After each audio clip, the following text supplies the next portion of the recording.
परम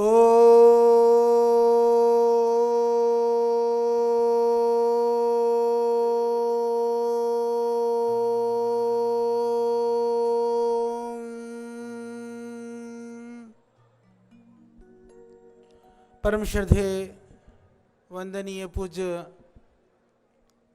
स्वामी जी महाराज, बाहर से आए हुए अतिथिगण, हमारे संस्थान के सभी वरिष्ठ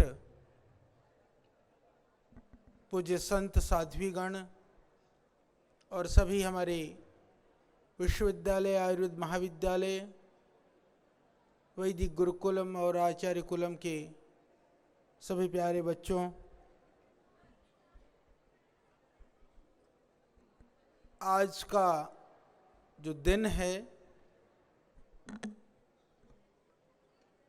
आज और कल जो 2 दिन हैं, ये होली के विशेष दिन माने जाते हैं हमारे परंपरा में, शास्त्रों में।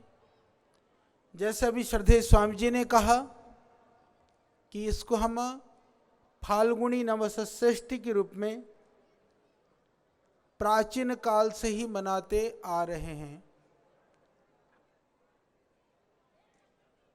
होली में हुड़दंग, नशा, कीचड़, गारा, इस तरह की जो विकृतिपूर्ण अवधारणाएं हमारी संस्कृति के मूल अवधारणा के विरुद्ध है, और लोगों ने जाकर के ये तक कहना शुरू कर दिया कि होली का त्यौहार तो ये हुड़दंगों का है, शूद्रों का है। ऐसा नहीं है कि सारे हमारे त्यौहार और पर्व, उसके पीछे एक साइंस है, एक विज्ञान है, और उस विज्ञान के आधार पर हम अपने परंपराओं को, अपने पर्वों को मनाते रहे हैं। तो हमारी संस्कृति के विकृति को दूर करने का काम भी इस पतंजलि योगपीठ परिवार से होता है, श्रद्धेय स्वामी जी के नेतृत्व में। पर्व का मूल स्वरूप क्या है, पर्वों की महत्ता क्या है, जीवन के साथ उनकी उपयोगिता क्या है, इस बात को भी पतंजलि परिवार के द्वारा पूरे देश और दुनिया को बताया जाता है। बहुत सारे लोग ऐसा दुष्प्रचार करने में लगे होते हैं कि जैसे मैंने कहा कि हमारी संस्कृति के विकृति को देख करके, उन विकृत परंपराओं को आधार बना करके हमारे संस्कृति के ऊपर आक्रमण और आघात करने का प्रयास किया जाता है, तो वहीं अज्ञानी लोग उसी को ही परंपरा मानने लग जाते हैं। बहुत तरह की किंवदंतियां हैं, मान्यताएं हैं। ये भी माना जाता है कि होली का एक तरह से दहन की बात को, तो बहुत सारे हमारे भाई बहनों में जिनको पिछड़ी जाति, अति पिछड़ी जाति हम लोग कहते हैं, उनको ऐसा प्रस्तुत किया जाता है कि अगाड़ी जातियों ने पिछड़ी जातियों को जो दबाने का प्रयास किया था, उन्हीं को कालांतर में इन्होंने पर्व बना दिया। इस तरह की विकृत मानसिकताएं भी समाज में फैलाने का प्रयास किया जाता है।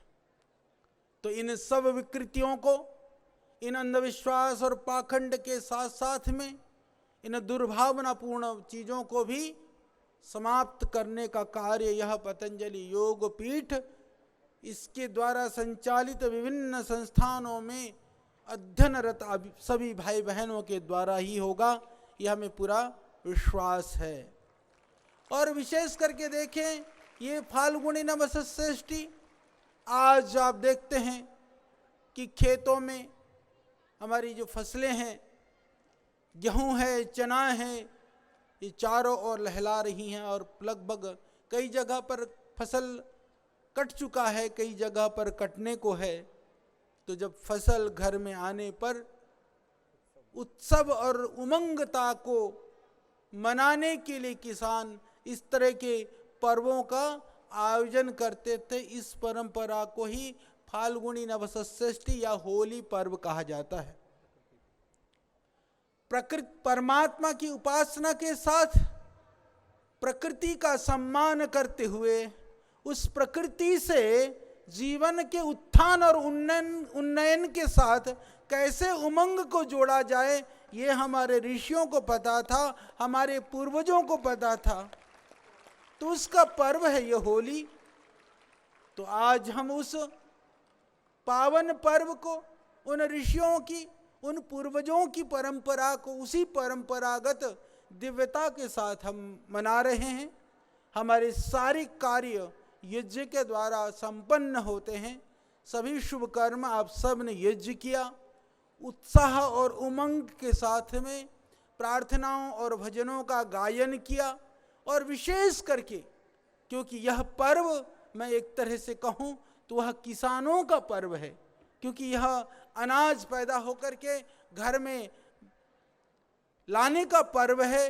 तो किसान जब फसल घर में आने के बाद में जो उमंग मनाता है, और इस समय पर आप देखते हैं कि नए नए पुष्प, टेशु है, प्लास है, दूसरी चीज़ें हैं, वो प्राकृतिक रूप से उनमें से जो रंग निकलता था उस पानी से, क्योंकि यह ऋतु परिवर्तन का समय है, आयुर्वेद की दृष्टि से यदि विविध तरह की जड़ी बूटियाँ सुगंधित और पुष्पों के द्वारा, उन जल के द्वारा यदि हम स्नान करते हैं, लेप करते हैं, तो विविध तरह के रोगों से भी हम बच सकते हैं।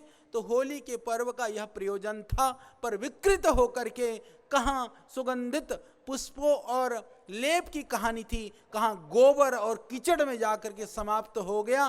तो ये हमें विचारने की बात है। विचार करके इन विकृतियों को दूर करने की जिम्मेदारी भी वह आप और हम सब की है। और इस आस्था, संस्कार और वैदिक के माध्यम से इस कार्यक्रम को जो देख रहे हैं पूरे देश और दुनिया के, उन सभी भाई बहनों की रिस्पॉन्सिबिलिटी है। यूँ भी अभी कोरोना का समय है, बहुत तरह के बैक्टीरिया और वायरस अपने आप ही बढ़ रहे हैं। तो इन बैक्टीरिया और वायरस को समाप्त करने के लिए पर्व तो निमित्त बनना चाहिए। होली के हुड़दंग से नहीं, होली की यज्ञ से देश का निर्माण होगा। होली के यज्ञ से हम राष्ट्र को दिव्य और भव्य बनाएंगे।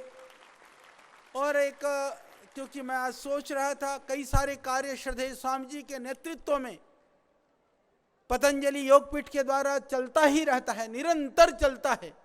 बहुत सारे कार्य हैं, बहुत सारे देश के लोगों को, भाई बहनों को भी पता नहीं होता है। क्योंकि किसानों की बात है तो हम देखते हैं आज भी किसान कोई आंदोलन कर रहा है, सरकार भी अपनी तरफ से उनको एक तरह से उनको संतुष्ट करने का, उनका समाधान का प्रयास कर रही है। दोनों तरह से प्रयास चलने पर भी कहीं ना कहीं एक दूरी और संवादहीनता की स्थिति निरंतर बनी हुई है। यह इस देश के लिए या किसानों के लिए या सरकार के लिए शुभ नहीं है, यह हम सब जानते हैं। हम पतंजलि योगपीठ परिवार की तरफ से भी किसानों के लिए भी बहुत सारे काम कर रहे हैं। क्योंकि होली, जैसे मैंने कहा, ये किसानों को लक्ष्य रख करके भी यह पर्व है। तो किसानों के लिए जहाँ विषमुक्त, जहर मुक्त जैविक उत्पाद के लिए श्रद्धेय स्वामी जी के नेतृत्व में पतंजलि ऑर्गेनिक रिसर्च इंस्टीट्यूट काम कर रहा है, वहीं पर ही विविध तरह के बायो कंपोस्ट, बायो कल्चर के साथ साथ में गोमूत्र के द्वारा विविध तरह के खाद और कीटाणुओं को नाश करने वाले उत्पादों को हम प्रचारित और प्रसारित कर रहे हैं।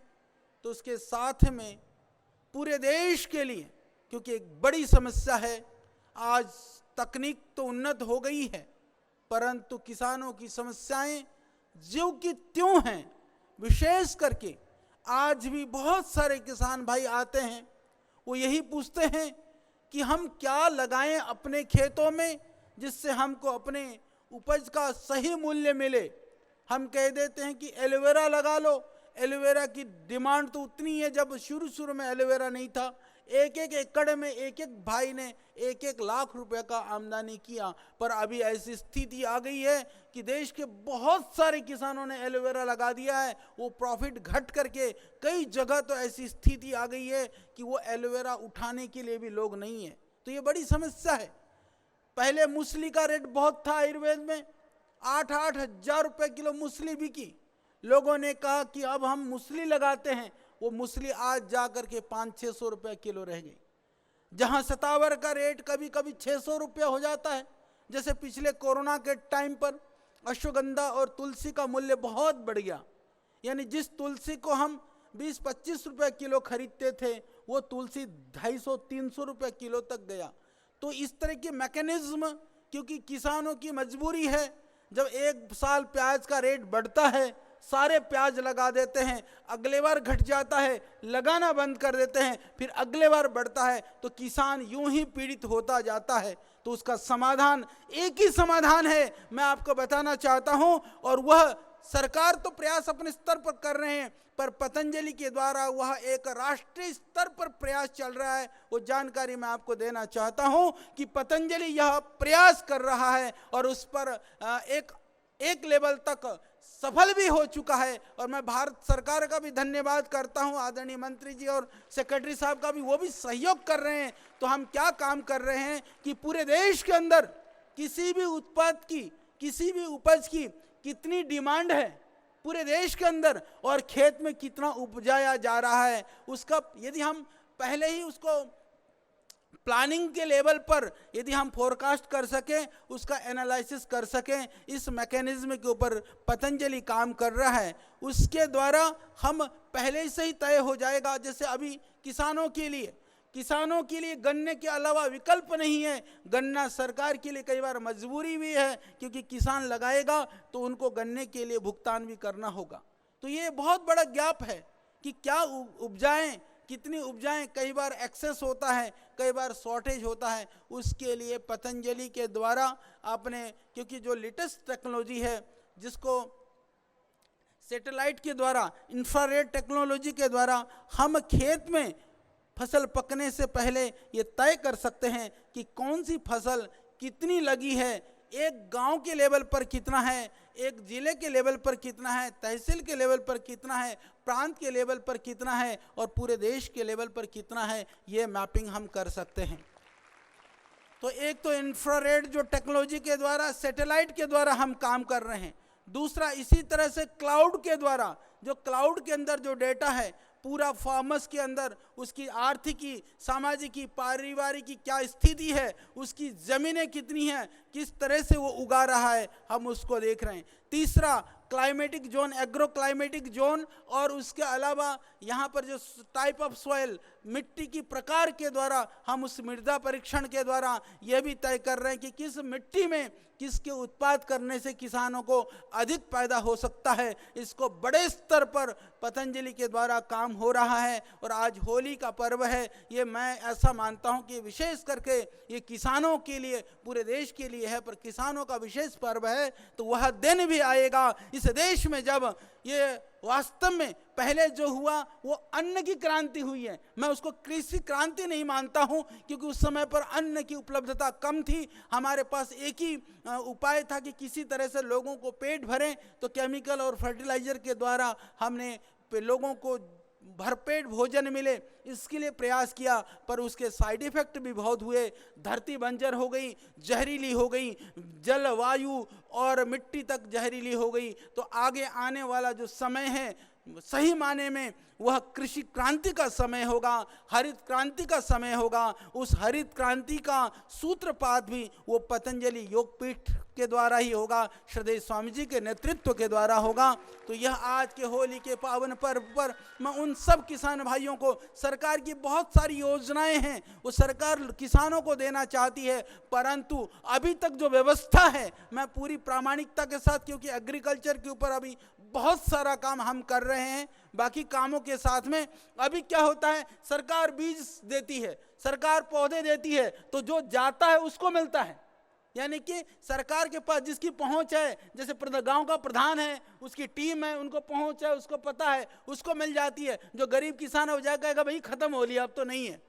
यानी विविध तरह के सब्सिडियां भी वो लोगों को लेते हैं जो लगातार ले रहे होते हैं, उन्हीं को प्राप्त होता है। हम इसकी तरह से काम कर रहे हैं कि पूरे गांव में कितने लोग हैं, कितनों के पास जमीन है, कितने के पास जमीन नहीं है, और मनरेगा से लेकर के पीएम किसान योजना से लेकर के उज्ज्वला से लेकर के जितने भी सरकार की योजनाएं हैं, चाहे प्रांतीय स्तर पर चाहे राष्ट्रीय स्तर पर, उसमें से कितने लोगों को लाभ मिला है, कितने लोगों को नहीं मिला है, उसको इन डेप्थ जा करके एनालिसिस करने का काम भी पतंजलि कर रहा है। हालांकि यह सरकार का कार्य होता है, परंतु जनता तो हमारी भी है, देश तो हमारा भी है, इसलिए हम इस कार्य को भी बड़े स्तर पर कर रहे हैं। आने वाले 3-4 महीनों में वो बड़े स्तर पर, बड़े रूप में पूरे देश को दिखाई देगा।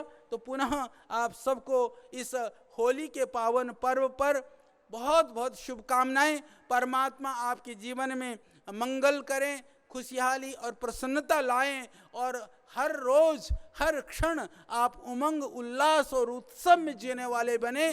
तो इन्हीं मंगल कामनाओं, शुभकामनाओं के साथ आप सबका बहुत ही अभिनंदन है, वंदन है, आप सबको मेरा प्रणाम है। अब श्रद्धेय स्वामी जी, क्योंकि आप सबका बहुत सौभाग्य है, श्रद्धेय स्वामी जी का पावन सानिध्य आपको मिला है।